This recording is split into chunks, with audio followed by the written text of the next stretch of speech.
Courtney Poole, Tiffanie Burns, and Meredith Heyer of National Champions North Georgia. Congratulations. And Coach will just do the same thing we've done the rest of the tournament. So open up the statement. Oh, well, first I want to congratulate Dixie State. What a run they had. Finished the season with 52 wins and only 8 losses. They battled us, and we knew it wasn't going to be easy, and it wasn't. I also want to commend Oklahoma City and ASA Stadium and everything that the opportunities they gave these young ladies here this week, and then Oklahoma Christian University. What a better place, not a better place to win a national title here. The NCAA committee as well, they had a lot of tough decisions this week and came through. They did not make a wrong decision all week. They kept everything moving and gave these kids on all 8 teams that were here a chance to win a national title on the field where it should be played. You ask any questions? Do you want me to start? Okay. Well, Courtney, I'll start with you. Congratulations on being named most outstanding player, and you never seem to get tired out there. Talk about what you felt out there today. I mean, I know it's a humid day, but I imagine in Georgia you probably have a lot of humid days. I just know how to trust my defense and my offense and go in there and pitch like I always have. And Dixie State was saying it was your screwball that was working today. Is that kind of what you thought too? Yeah, screwball and rise.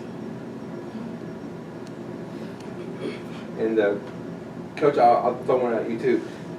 A lot of your hits early on, I mean, they weren't the classic line drive hits. They were just kind of Texas Leaguers bloopers that were falling in for you. Yeah. Do you kind of think it's maybe your day when that's happening? Well, I mean, the kids battled, and that's the biggest thing we wanted them to do is just continue to fight in the batter's box. And you know, today they fell for us for sure, and you know, we'll take it. I mean, there's been days where they've squared it up, and those have been caught. So that's the game of softball. But you know, today they did. The base hits we had did fall where we needed them to, but we had some great at bats as well. We had several kids that went probably double digits in pitches faced, and then they ended up getting on base for us. And Meredith, talk a little bit about your double. I mean, that was a big hit when it happened, and it was a big blow in that inning. I just knew that we had to get another one across. You can never just sit on 4 runs with any team, especially in the championship. But I knew that we just had to get another one there. And Tiffanie, you all were really aggressive on the base pass. You know, kind of forcing them into some defensive errors. Was that kind of the game plan coming in? Yeah, Coach preaches to us constantly, be aggressive, and people make mistakes. You know, gotta put pressure on defense, so that's what we're trying to do. And for the 2 seniors going out like this, just talk about what this feels like. 1 senior. Oh, 1, okay. Don't take the other 2. It's amazing. It's indescribable to go out like this. I mean, you never wanted to end, and to go out with a national championship is just unbelievable. And the girls that I got to play with were a blessing, and I appreciate every single one. And we're going to talk a little bit about Courtney. Just knowing she's in the circle every game. That's it right there, knowing she's in the circle every game. I mean, you can't really describe it.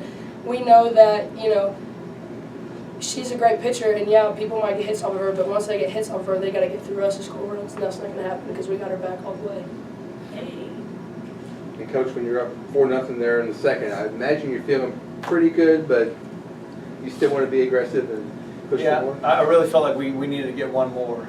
And then on Meredith, that was a hit and run, and she just squared it up, and that's exactly what we needed in that situation.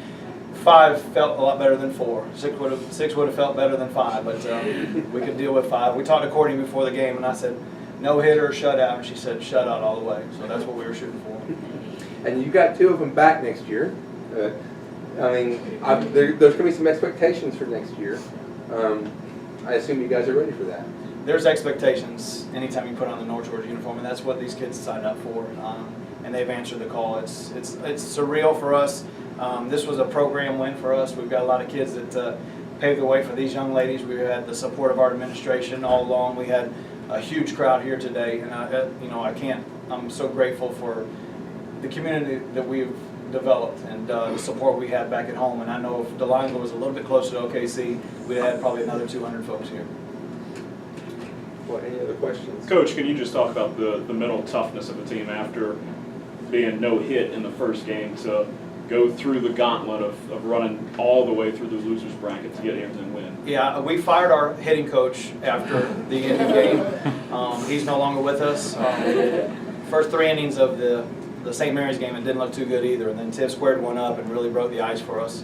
But it just shows the grit and determination of this group. I mean, we've been down before. There was a couple weeks ago, a week ago. I mean, you can go back all the way through this season. And there's been so many times they've been down, but they didn't quit. And whether we won or lost, that doesn't matter to us. It's just how hard they fight, and as long as they fight, I tell them, don't let them take the jersey off your back, and they did. And to bounce back off of being no hit at the College World Series for this group's first time here, because it's been a while since we've been back, and then to come back and not lose again and do it against the opponents that they did it's impressive. And Coach, I would ask you too, I mean, you did this on 3 different fields in the same town. How are you able to keep everyone's focus when, I mean, the schedule is obviously changing, sites are changing and all that? I think, to be honest with you, it felt more like a regular season for us, because you're playing at one place and maybe at home and then on the road and then home. So I think it kind of put us at ease a little bit, just because you're playing a game. And I think the big thing they did this week is just they played the game, and it wasn't the environment or the facility or the setting or the opponent. They just played softball the best they could, and it didn't matter where we were. And Division II, you see some pretty unique facilities at times, and so the 3 that we played on this week, second to none. Coach, you alluded to it already. Back at Dahlonega on your locker room wall, you have a saying that says, respect those that have played the game before you. A huge following of people in Dahlonega that are following you and watching this program live. What do you say, number 1, to the Dahlonega community, and number 2, to those specific players that laid the foundation what is North Georgia softball? Well, I mean, definitely the support we've had at home, and obviously with social media, that's taken it to another level. But they know the support they have at home. We see it at the Hill when we're playing at home during those games, and just the support we have for these kids in the community.